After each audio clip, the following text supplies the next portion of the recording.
Premier épisode. Deuxième épisode, je me tourne vers Nathalie Azoulay, qui est écrivain, qui a publié au moins 7 livres, mais 2, les plus récents, sont à la disposition, d'ailleurs à votre disposition à l'extérieur. Titus n'aimait pas Bérénice, publié chez Paul, et puis Les Spectateurs, également publié chez Paul. En fait, le fond de la discussion, d'ailleurs, peut-être entre toutes ces communications, c'est de savoir qu'est-ce que c'est qu'un roman autobiographique. Est-ce que c'est possible?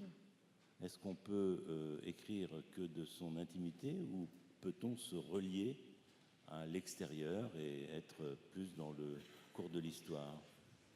Alors, le titre que vous aviez choisi, c'est « Tu ne lâcheras point ». Tu ne te lâcheras point. Allez-y, lâchez-moi.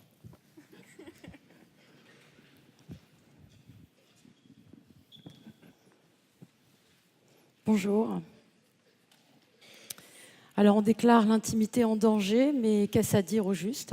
Qu'une menace planerait, qu'on ne pourrait plus garder jalousement sa vie privée contre soi, ses secrets, ses mensonges bien serrés sous son bras. Que dans un grand vent de transparence, il faudrait déballer ses boîtes noires en public, laver son linge sale, faire claquer tous ses beaux draps. Mais pour ce qui est du roman, disons qu'il a pris de l'avance, puisque l'intimité y est depuis longtemps en danger. Et de mon point de vue, il vaut mieux qu'elle le soit, qu'elle plane, qu'elle fasse vrombir le moteur du texte, qu'elle affleure suffisamment pour qu'on puisse dire qu'il y a quelqu'un. Sans qu'elle se prenne pour une invitation à la vérité, ni non plus pour un gage de qualité. On voit par exemple fleurir les récits de famille, ceux qui se drapent dans l'emballage du roman, mais qui n'en ont guère que le nom, puisqu'ils ne recyclent pas vraiment la réalité, qu'ils racontent frontalement le père, la mère, la sœur, le frère, la cousine, etc. Si certains de ces récits sont parfois très réussis, voire magnifiques, et sans parler de la mauvaise étiquette qu'on leur accole pour les vendre, quelque chose cependant me gêne. Je crois que le véritable roman se doit d'être en même temps intime et rusé, profondément personnel et insoupçonnable, que nos fictions nous racontent et qu'elles nous masquent, que sans l'une et l'autre de ces deux injonctions, on y perd l'essentiel. Je plaiderais volontiers pour un paradoxe, à savoir que le roman doit justement mettre l'intimité en danger, dans le danger, et que ce danger agisse comme un bain, une solution, un précipité au sortir desquels l'intimité se modifie, s'altère en profondeur. Mais alors, de quelle modification s'agit-il? Bien sûr, de l'écriture qui élabore, qui rabote, qui affine, qui polit, mais surtout d'un processus de contention, de transformation et de diffusion plus puissant qui répandent de l'intimité partout, qui dissémine les souvenirs, les traits de caractère, les tropismes, les chagrins, les paroles, tout. Chaque fois que l'un de mes romans paraît, je m'entends dire par des lecteurs plutôt proches, souvent des lectrices d'ailleurs, qui se croient en droit de jauger mes histoires au prétexte qu'ils ou elles connaissent ma vraie vie, mon passé, mes douleurs, et sans forcément pondérer leur agacement. Mais pourquoi tu ne te lâches donc pas? Pourquoi contenir l'émotion à ce point? Pourquoi tu n'y vas pas plus franchement? Pourquoi tu ne te laisses pas plus aller? Sous-entendu, avec plus d'intimité apparente, ton roman y gagnerait. Je hausse les épaules d'un air un peu timide, confus, qui a l'air de signifier « si seulement j'en étais capable ». Tu as raison, mais c'est sans doute par pudeur. Alors qu'en vérité, je m'empêche de répondre très sèchement. Et puis quoi encore? Encore heureux que je ne me lâche pas, que je n'y vais pas franco, que je contiens et le pathos et l'émotion et que je crypte l'intimité. Le contraire me déplairait, me heurterait, me causerait une honte ou un scrupule bien trop considérable. J'évite d'entrer dans des explications trop techniques ou trop littéraires et j'argue habilement des freins psychiques et inconscients, ou d'une trop bonne éducation qui préfère toujours la bienséance à la vérité. Sauf que pour moi, le roman est tout sauf une scène où on se lâche. C'est un espace où l'intimité se travaille autrement, se pare d'atours et de ruses qui la rendent méconnaissable et pourtant déterminante. Mais alors, dans le roman, qu'est-ce que l'intimité? Le roman actuel navigue entre deux bornes, la fable familiale et la fable documentaire. Paraissent nombre de récits qui racontent l'intimité des liens familiaux ou de personnages, disons, consacrés par l'histoire, des scientifiques, des artistes, des hommes d'État, dont on dévoile l'intimité romancée. Je le dis d'autant plus volontiers que c'est ainsi qu'on a reçu mon roman « Titus n'aimait pas Bérénice », que je n'ai du reste pas du tout conçu comme ça. Cette polarité est une manière de menacer le roman sans béquille, celui qui ne s'appuie ni sur la révélation familiale, ni sur la bonne volonté culturelle du public, à qui on ne peut pas reprocher de vouloir en savoir plus sur Einstein, Racine ou Robespierre. Disons donc que le roman sans béquille, c'est le roman monde. C'est celui qui construit son propre périmètre, qui peut bien sûr faire des incursions dans l'histoire et dans le réel, mais qui tient par la seule force de son style, comme disait l'autre. Les exemples ne manquent pas. Prenons par exemple la marche de Radetzky de Joseph Roth, apparemment construit comme une fable historique, regardant vers l'Empire austro-hongrois, la dynastie de François-Joseph, la fin d'une certaine Europe, le fracas de la Première Guerre mondiale. Et pourtant, il n'est pas, selon moi, de roman plus intime, plus nourri et plus consistant du point de vue des affects de l'auteur, de sa peur de l'histoire, de l'exil, de l'illégitimité fondamentale qui hante tous ces personnages. On pourrait aussi citer tous les romans de Philip Roth, tous ceux de Kundera, tous ceux de Kafka. Toute leur fiction bétonnée, pleine de monde, pleine d'histoire et de politique, et sans intimité apparente, sont toutes motorisées par une écriture qui va chercher loin dans le substrat du tourment existentiel. L'intimité n'est donc pas tenue de se confondre avec la confession. Je reprendrai donc volontiers l'expression de Kundera encore, qui, dans son merveilleux art du roman, évoque précisément la notion de thème existentiel du romancier. Et c'est là que je situerai ma stricte intimité, à vrai dire.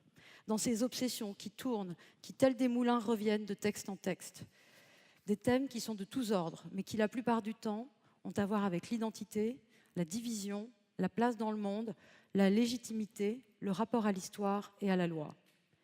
Des thèmes qui engagent toute la personne de l'auteur, son inscription historique, ses névroses quotidiennes, ce qu'il exprime et qu'il cherche quand il fait œuvre ou quand il s'intéresse à celle des autres. Mais encore une fois, c'est une intimité qui ruse, qui ne s'offre pas. Il est vrai qu'il en coûte plus au lecteur, à commencer par moi, de s'embarquer dans un roman que dans une histoire saturée de réalité ou d'aveux. On a moins de mal à adhérer à une histoire véridique, incarnée, sans autre pacte de lecture à valider qu'une forme de plain-pied entre l'auteur et le lecteur. Il en coûte plus de sceller un véritable pacte fictionnel, d'accepter la convention que les personnages n'existent nulle part, que leurs noms soient de pures inventions, que les lieux et les événements se maintiennent dans un imaginaire irréductible. C'est vrai, c'est coûteux. Ça demande un effort d'attention, de concentration, pour que les mots forment en soi des images, des représentations suivies, qui, sitôt le livre clos, s'écroulent comme des châteaux de sable. Comme au théâtre.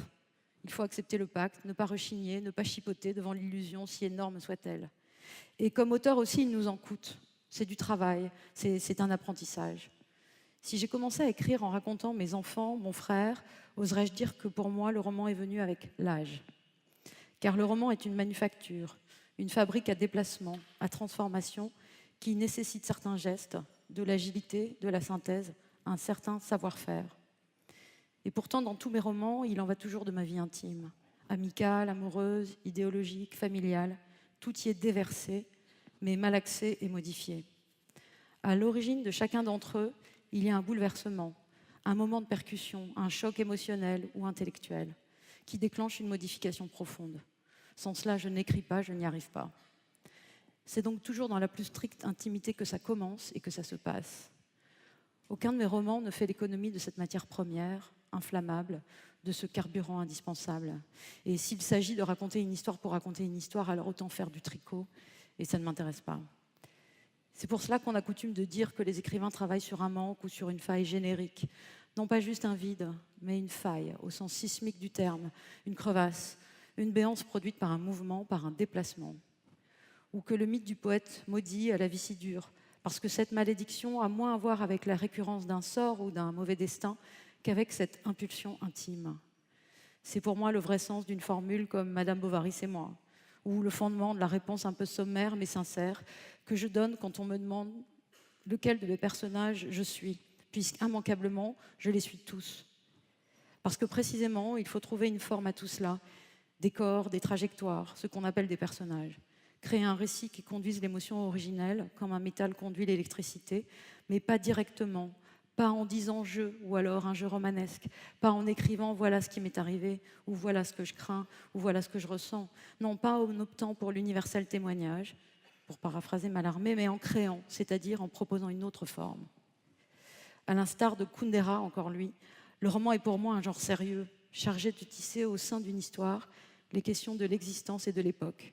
Que la fiction est une entreprise de recyclage, tout le sel tient à cette capacité à déplacer, à reconfigurer, à faire de 1000 existences réelles de la chair à fiction, pour modeler les contours d'un personnage. Rappelons-nous ce que disait Proust de ces personnages, de la foule de gens qui cohabitaient en Charlus ou en Oriane de Guermantes, mais intimement. Ce qui veut dire que ça signifie que dans la plus stricte intimité, on ne verse pas dans le formalisme, on ne verse pas dans l'exercice virtuose, on ne peut pas susciter la perplexité du lecteur qui se demanderait jusqu'à la fin à quoi servent toute cette énergie et parfois même toute cette beauté. Et finalement, c'est dans la plus stricte intimité qu'il y a toujours quelqu'un au bout du fil du roman. Et si le texte manque d'intimité, ou s'il manque l'intimité encore plus radicalement, alors il n'accède nulle part qui vaille. Je vous remercie.